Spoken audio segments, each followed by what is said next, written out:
นี้กำลังนั้นต้องมาฮอดสนามบินเดียต้องมาอยู่ด้านหลังขบวนนั่งรอทางเครื่องโตเกียวใช้เวลาประมาณ10-12 ชั่วโมงจากนั้นก็จากโตเกียวไปยังทางเกาะเดี๋ยวนี้ก็มาฮอดอันนั้นสนามบินอันนั้นโตเกียวมานั่งรออยู่นี่อีกประมาณ3 ชั่วโมงจะได้ขึ้นอันนั้นเครื่องบินต่อไปยังแบงกอกไทยแลนด์เดินบินเขาก็งามได้จังเลยสไตล์มันเลิศ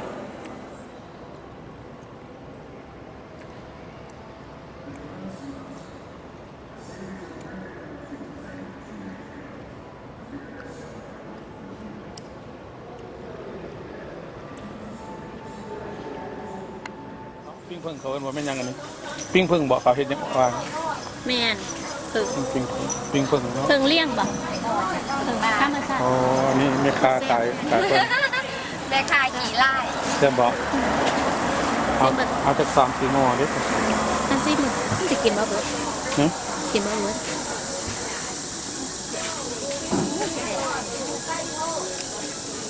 เชียบเชียบเนาะอันนี้อยู่เมืองยังเขาอันนี้อยู่อำเภอภูพานอำเภอภูพานเนาะของมังไม้ทั้งหมดเนี่ยบ้านมังไม้นี่พอเอามาทางใดคือมันหลายเลยนี่ไม่ก็อยู่อำเภอภูพานทางกามาแต่ทางอื่นนั่งบ่โอ้อำเภอภูพานอ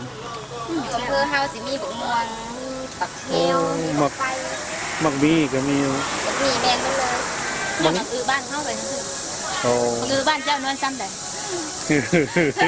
เอาขอฟังดูเจ้าหูวันสะก้อนจะไปปลูกสะก้อนยังบึงเพื่อจะขอปลูกว่าเป็นนวย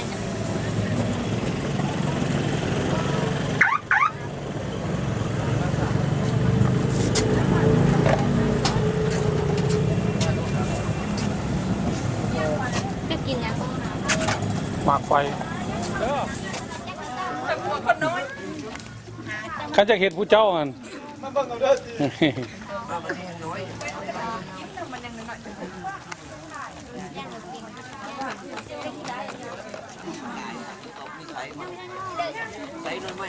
โคตรเลื่อมแท้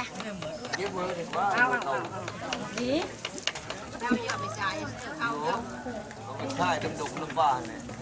ไปห่อได้เนี่ยมาหายิ่งปางท่ายเอามาห่อนะตีนะคนหานี่ยังเต็มแล้วน้ำเดือดเรากินแล้วบักคนเราไม่ได้ที่เอาเมื่อกินครับกินกันไปมั้งมันเท่ากินไม่ช่วยกินแต่ยังก็เงินมันเอาตัวกำลังยืนเสียวันไปไม่ได้พี่นี่มาเจอข่อยนะหมักนี่นะเจ้าว่าใส่นี่นะเดี๋ยวว่าหอมมานักที่เราเมียให้เมียมานักน้ำข่อยเลยนะข่อยจะทำข่าวคือมาให้พวกเจ้ามาจะพาโกงเงินกับเจ้าเราทำนะพี่ยังมีอยู่มาจากอีสานใต้เนี่ยบอกคักกว่าไหนเลยมีเวลาไปหาหมูเนาะกระป๋องกาผู้หญิงเบียดหัวเลยมันตกหยาบอยู่เลยข่อยยังบ่ได้สวยเนี่ยมูเป็นไข่อยู่แล้วทับเลยนอนไข่ข่อยจะบ้า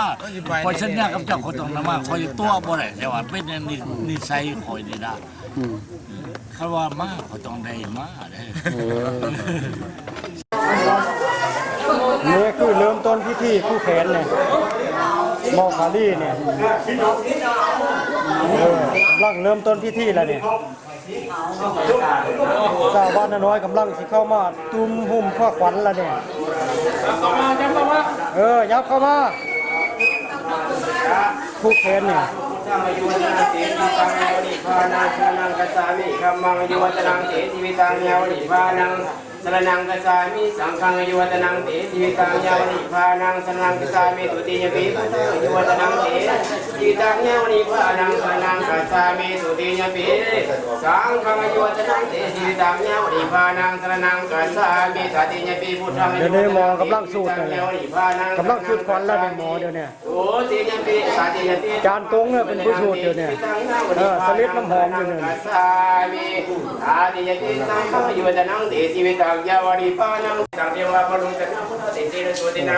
หน้าจานมันกำลังสูตรควันเดี๋ยวนี้ผู้แหนบอกกะลี่เดี๋ยวนี้จานตรงเนี่ยอาจารย์ชื่อดังจากบ้านงงพำหน้าน้อยเลยเนี่ยสังฆวาสังฆะเจนังวจตังอุตมังวะลังจิตังเทวามนุจนังสังฆะเตเจนะตุเตนะนะจัตุวัตวาจาเพโลกาวัสสัมปันตุหายะสาธุสัมพุทธสัมพุทโลกสัมพุทไฟสัมเพียงนิจังไรวีวันเสนีโอกิเนื้อจักกายจักตัวจักตัวสัพพะพุทธานุภาเวนะสัพพะธรรมานุภาเวนะสัพพะสังฆานุภาเวนะพุทธารัตนังธรรมะสังฆารัตนังตินังรัตนังนุภาเวนะจตุราจิติสาสาธรรมะปัฏฐานุภาเวนะปฏิกัญญานุภาเวนะจินาสวกานุภาเวนะสัพเพติโลกาสัพพติปัญญาสัพพติอัตตรัญญาสัพพติตุมิตังสัพพติวามังคณาวิญญาจตุโยนิโรธนุ ลดเอาได้อาจารย์บันทึกพ่อได้บาทนี้ได้ลูกาลูกาตัวจริงปัญญาสุขังพลังเสียริจาอายุจะภูเขาวิจิตาสวะวัชชาจ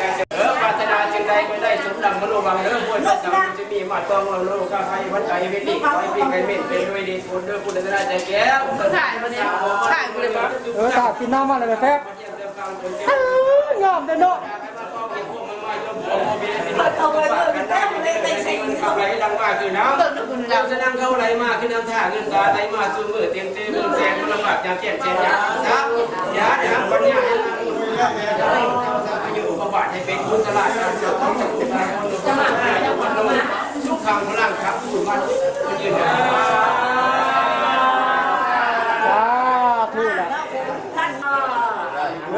นี่กำลังคู่แขนบอกกาแล้วเนี่ยหม้อเรื่องควันมันเป็นหม้อเอาแล้วควันลายๆเนี่ยควันมันเป็นเขาอย่างนั้นเขาแค่เ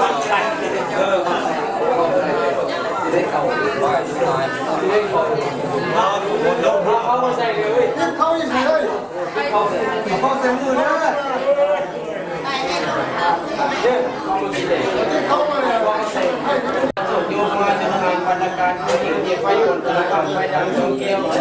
ไฟเรียกมันจะใหญ่เวลาเอาไว้เป็นกระบอกก็มีแก่สูงกลางแล้วอันนี้มันไม่หมักมันจะไปไม่ยังไม่รู้เลยวันนี้มันจะไปเที่ยวเป็นไปได้พอใจจะมีวันนี้วันสามวันไว้ธรรมะสามนี่วันนี้ก็จะไปทำหน้าเกี่ยวกับธรรมะสามนี่เร็วๆมีสิ่งนี้วันนี้ก็จะมาวันเบานะทำธรรมะสามนี่วันนี้สามนี่วันเป็นมาตามเขาสิจงวันเต็มมาหมดวันนี้จะมา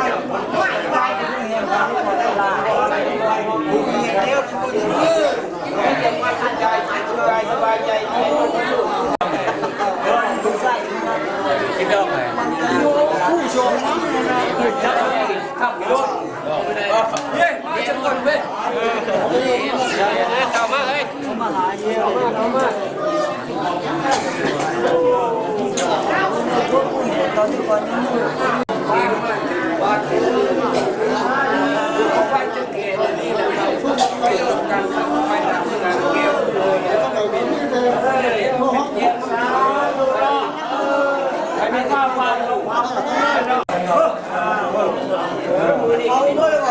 วันนี้กำลังผู้แขนบอกกาลี่เลยต้อนรับปีใหม่เล่าเลยนี่อาจารย์ตรงน่ะอาจารย์ตรงกำลังผู้แขนน่ะผู้แขนบอกกาลี่กำลังมาแต่นี่ดีกว่าเป็นหักมาสามือนี่วันนี้มันจะไปผูกหมากเป็นไว้ไว้มาสามือนี่วันนี้มันจะไปผูกเป็นไก่เกี่ยวหมดมาสามือนี่วันนี้มันจะไปผูกฟ้าดูใจเลิกเลยมันไปเห็นเลยดิเฮ้ยพร้อมนะวันนี้ได้วันนี้ใจเด็ดวันเต้าเก้าที่จงวันจะเล่นน้องหัวใหม่กันวันบอกกันวันใหม่กันวันรักษา สุขภาพมีอายุกันบางวันหลังเห็นใจได้วันหน่อยยังมีหายป่วยหายไหวหายเป็นยังไงเด้อเนี่ยในบ้านน้าน้อยมัดแขนให้ไอ้ล้อมนั่นเนี่ยมาจากสวรรค์แล้วเนี่ยเลยเหมือนกับลักออกไปเสื้อตากโลน่ะผมใจเนี่ยมัดใส่กระดิ่งง่ายกว่านี้นะดีกว่าเราคนเดียวนี่แหละลุงคำผันกับลังผู้แหนเนื้อบอกว่าไปจะได้ไปที่ไฟกว่าจะได้ว่าลูกเรียกว่ามาเงื่อนลูกเตะสวนมาบ้านที่พักให้นั่งมานั่งชมแดงให้มานั่งกินเนี่ยนิดน้อยมี1 2อันนี้มันเป็นความเหมือนเดียวรู้นะอย่ามาบาดมานะอย่าไปบีบบีบได้ไม่ได้พูดเกิดได้ละลายระงับรับไม้พูดไฟพยานเกินก่อนพยานเกินไม่ไอ้ใส่ของเจ็บตัวไอ้โจรสีจะได้อยู่ดีมีทั้งหูให้บาตาให้เจี๊ยเสียงสีเนี่ยในบ้านน้าน้อยกับลังผู้แขนให้บอกกอลี่ละเนี่ยเสื้อตากโลดแม่น่ะนี่ก่อนลังเข้าบ้านเอาแต่ความสุขกายสบายใจมีอายุวันนี้ครับครับกระท่อมกระท่อมเก็บผ้าไว้คอยใส่ของเลยเหมือนเดิม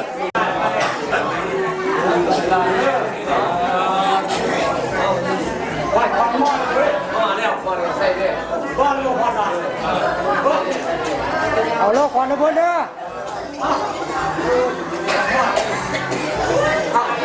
เอาไปหลายคนเอาบอกความว่าได้ความ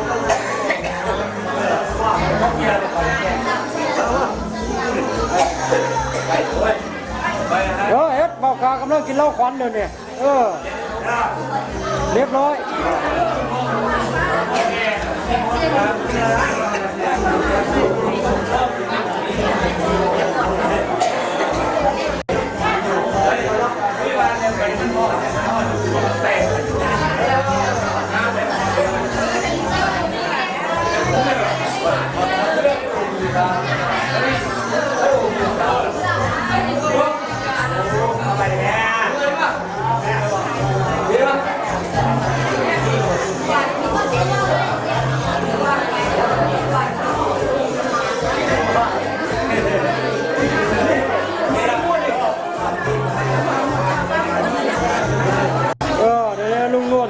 แต่สกุลเลยเนี่ยที่เขาไปมัดแขนบอกกาลี่ที่มาจากนี่นี่เป็นคู่หมู่เดียวฮะล่ะเสื้อสีชมพูนะแม่นล่ะลุงนวล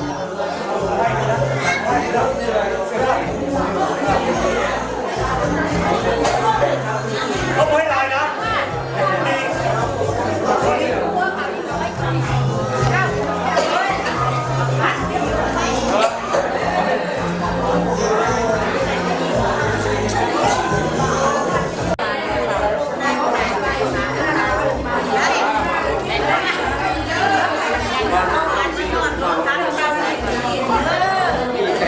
เดี๋ยวนี้กลุ่มสาพัฒน์ในยิ่งบ้านนาน้อยกำลังคู่เขตเนื้อบอกกาความมะม่วนเลยล่ะความมะม่วนเจ้าเป็นพี่มาคือเนาะเจ้าเด้เนาะม้วนจะได้ตะควันนี่ได้ป้าพี่มาเนี่ยม้วนล่าผู้แขนลายคนจะได้เดี๋ยวนี้ได้ใครเอ้ยเต็มบ้านแล้วมือนี่กับบุญบ้านเฮานี่แหละมือนี่กับบุญบ้านเฮาบุญบ้านน้อยทั้งหมดได้ไม่ได้เรื่องว่าเขายายเจ้ามาเด้เนาะแต่ละม้วนเจ้ามาพรละวงเด้อเอาเป็นพรละวงแล้วเด้พ่อทหารเนาะอนุสาวรีย์เนาะเดี๋ยวนี้จานกงกำลังพูดกันอยู่ลุงนุ่นว่าจะขอบคุณมาแล้วอาจารย์และดาวแข่งไทย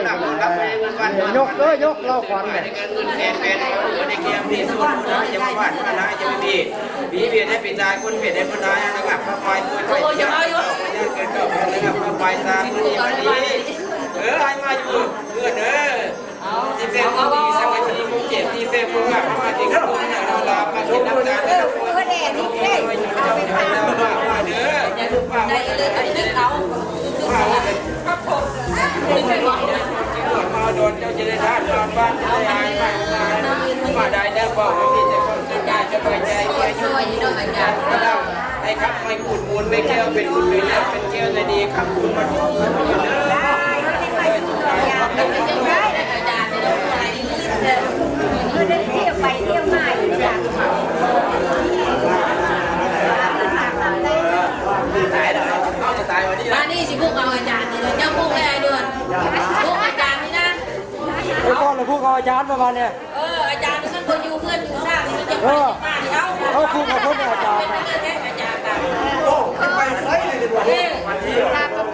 เดี๋ยวนี้เลยก้อนมาแต่ส่งห้องหัวเลยพวกเอาอาจารย์กง ไปเที่ยวที่ใดกันเถอะบ้าง มาแต่บ้านน้อยเนี่ยว่า เป็นพี่อยู่ด้วย เอาแล้วกันเนื้ออาจารย์มันเนี่ย ไปสองวันแจ้ง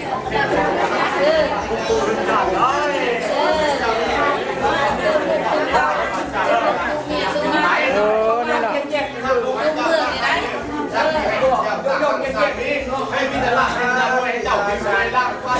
พ่อกะลีนี่แล้วเราจะพูดเอาแหนพ่อไล่นี่ปลาพ่อเพิ่นแหละผู้อายุมันขอดยืนในบ้านเฮาเลยนี่พ่อไล่อายุ120ละเดี๋ยวนี้คนยังอยู่น้ำรู้น้ำหลานอยู่ มาเคยให้ก่อนดี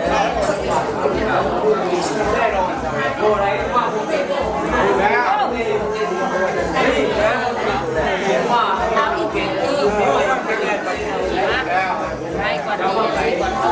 เพราะไปอาจารย์สุรานี่เนี่ยออกข้ากระบวนการอ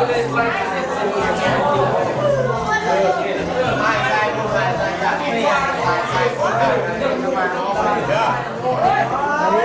ที่พูดแทนที่ร้านต้อนรับปีใหม่ล่านี่แหละนี่ไอ้บอกกาเนี่ยกำลังผู้เห็นนะบอกคำเอิมอยู่มาจากบ้านหลานเนี่ยคนก็มาไก่ได้เนี่ยนี่ก็ตะคมเล่าผู้เห็นอยู่พูดกับผู้เห็นน่ะ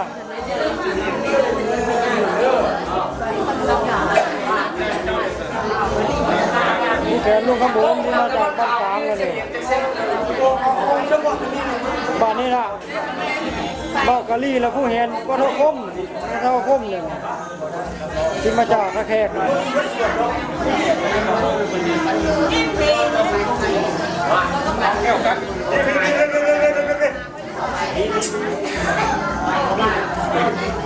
เสือฝ่ายนั้นนี่โอ้รับใส่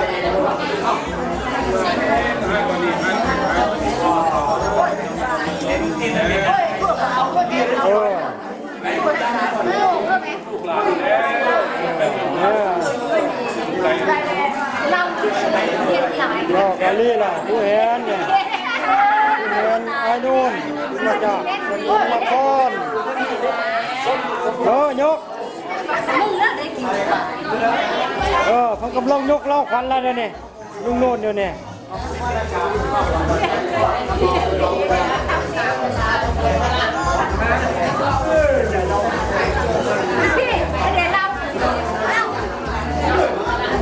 ไปแล้วแข็งเลย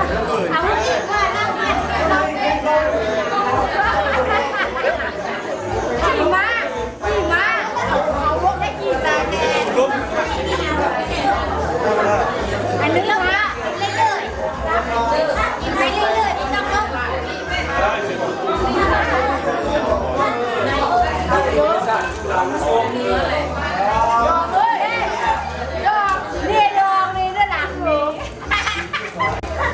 มันเสี่ยวนะเสี่ยวเนี่ย เดี๋ยวนี้บอกกาลี่กำลังผู้แก่ให้พวกหมู่มิตรสหายอยู่ที่บ้านน้าน้อยแล้วเนี่ยเกิดอะไร โอ้คนเอาดีแน่เนี่ย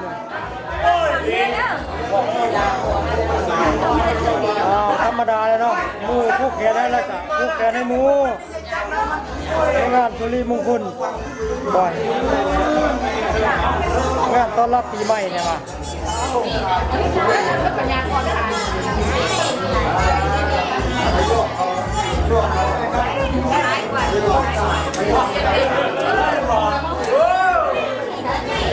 ลุงเข้าโอมาแต่บ้านกลางแล้วเพิ่งยังมาได้เลย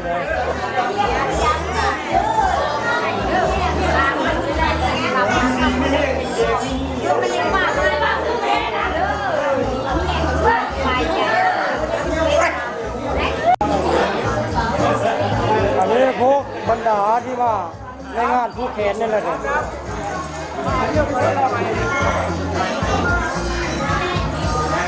หลายคนอยู่ในข้าวนอกก็ได้ที่บรรดาผู้เทศที่มาผู้แขนในงานมื่อนี้แหละนี่ไปแล้วก็มีไปเนาะมีอะไรที่ทำหมดแล้วคือได้แยกได้ซื้อเนาะที่มันนี่ได้เนาะเลิศสิจ่ายนี่โอ้ไม่เยี่ยมมีเขาไข่ไม่เยี่ยมตอนพ่อกินน้ำละเยี่ยมได้ถ่ายรูปนี่พอพี่วันละเอาแต่พี่วันละให้กินแค่ไม่ได้เลยยืนยืนเบิ้งยืนยืนยืน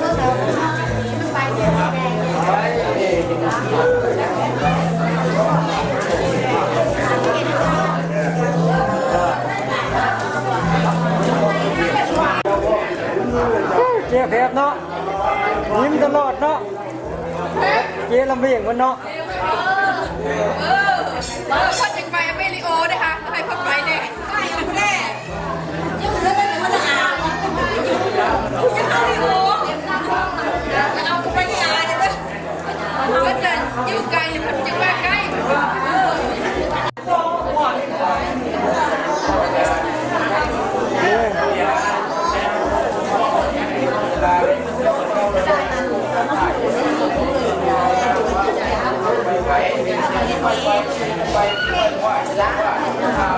กำลังมัดแขนเนาะ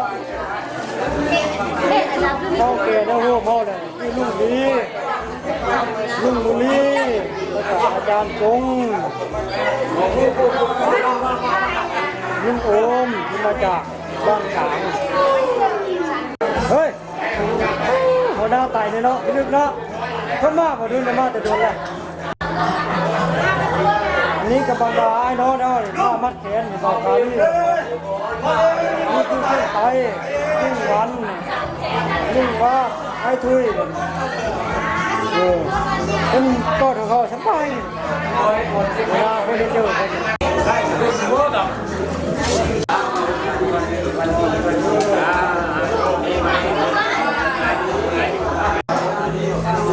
นี่กำลังชัวพักผ่อนแล้วเนี่ย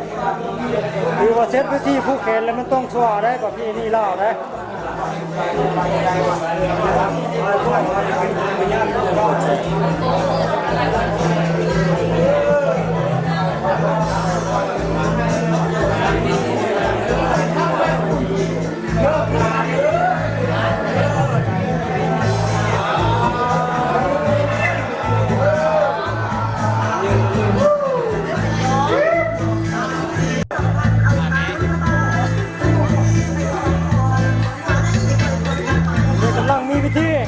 ข้างนอกดูเล่าไหเดี๋ยวนี้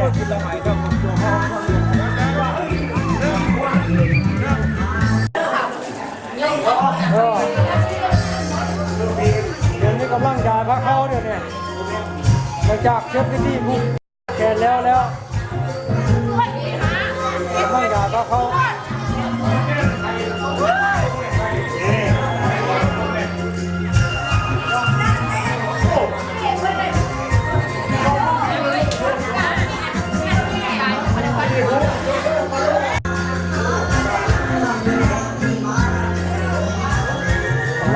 เข้าเลยงานสร้างสรรค์งานรับเงินก็มีมาจากเรื่องการบรรดาสมาคมไม่เข้ากับเอาใจใครจะได้เลยผมถ้าเข้าห้องน้ำมัน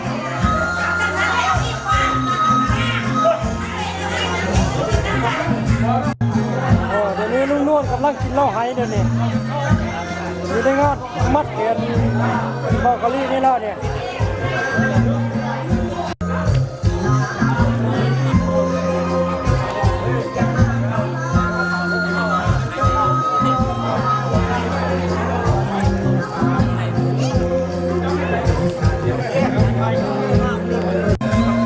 เดี๋ยวนี้กำลังเข้าสามัคคีแล้วเนี่ยผมอยากเซฟที่คือเขตแล้วก็เข้าสามัคคีแล้วครับคนบ่ได้กินอย่างไรดอกกินแบ่ตัวหนึ่งหมูตัวหนึ่ง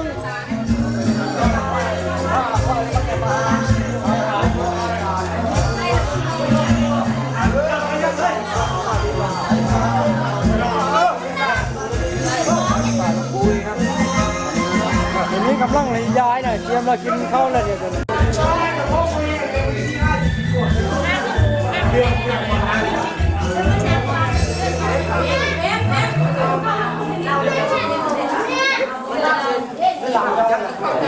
ดี๋ยวมูจับกันมือนี้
เป็นมากขึ้นเลย